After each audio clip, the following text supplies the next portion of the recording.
కన్యా రాశి వారికి సానుకూల ఫలితాలు గోచరిస్తున్నాయి. వృత్తి వ్యాపార సంబంధమైన విషయాలలో కొద్దిపాటి మార్పులు ఎక్కువగా చికాకు కలిగించే విధంగా పరిస్థితులు ఉంటాయి. అప్రమత్తంగా ఉండండి.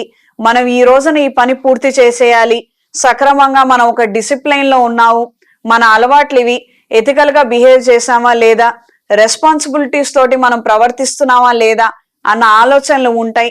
అదే విధమైనటువంటి ఆలోచనలు పక్క వాళ్లకు ఉండకపోవచ్చు.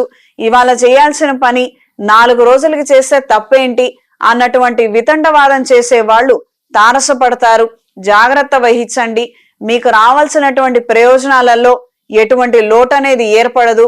అనవసరమైనటువంటి వాగ్వివాదాలకు వెళ్ళవద్దు. దూర ప్రయాణాలు, ఆకస్మిక దూర ప్రయాణాలు, వస్తువులు, స్థిరచరాస్తుల విషయంలో అప్రమత్తంగా ఉండండి.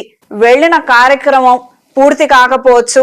కార్యక్రమం పూర్తి కాకుండానే వెనక్కి తిరిగి వచ్చేయాల్సినటువంటి పరిస్థితులు ఏర్పడవచ్చు. ఈ వారం స్త్రీలకు సానుకూల ఫలితాలు గోచరిస్తున్నాయి. వృత్తి వ్యాపార సంబంధమైన విషయాలు అనుకూలంగా ఉంటాయి. అనుకున్న విధి విధానంగా మీరు పెట్టాలనుకున్నటువంటి పెట్టుబడులు సక్రమంగా సకాలంలో పెట్టగలుగుతారు. అయినప్పటికీ ఆ యొక్క నిమిత్తంలో కొద్దిపాటి వ్యత్యాసం ఏర్పడే విధంగా ఉండవచ్చు.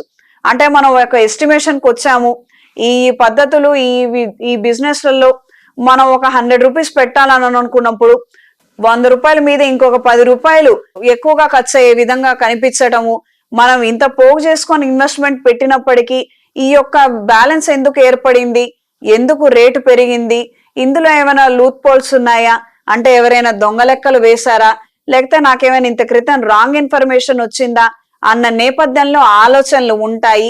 ఈ లెక్కలకు సంబంధించిన విషయ వ్యవహారాలలో అన్ని తిరగదోడి ఎక్కడైనా ఏదైనా తప్పు దొరికిందా అన్న ఆలోచనలలో నిమగ్నమయ్యే విధంగా పరిస్థితులు ఉంటాయి. ఆరోగ్య విషయ వ్యవహారాలలో తినే ఆహారంలో శ్రద్ధ వహించండి. వాహన యోగం సంప్రాప్తిచ్చే విధంగా పరిస్థితులు ఉన్నాయి. ఈ వారం కన్యా రాశి వారికి కలిసొచ్చే రంగు ఆకుపచ్చ, కలిసొచ్చే దిక్కు తూర్పు, కలిసొచ్చే సంఖ్య 3.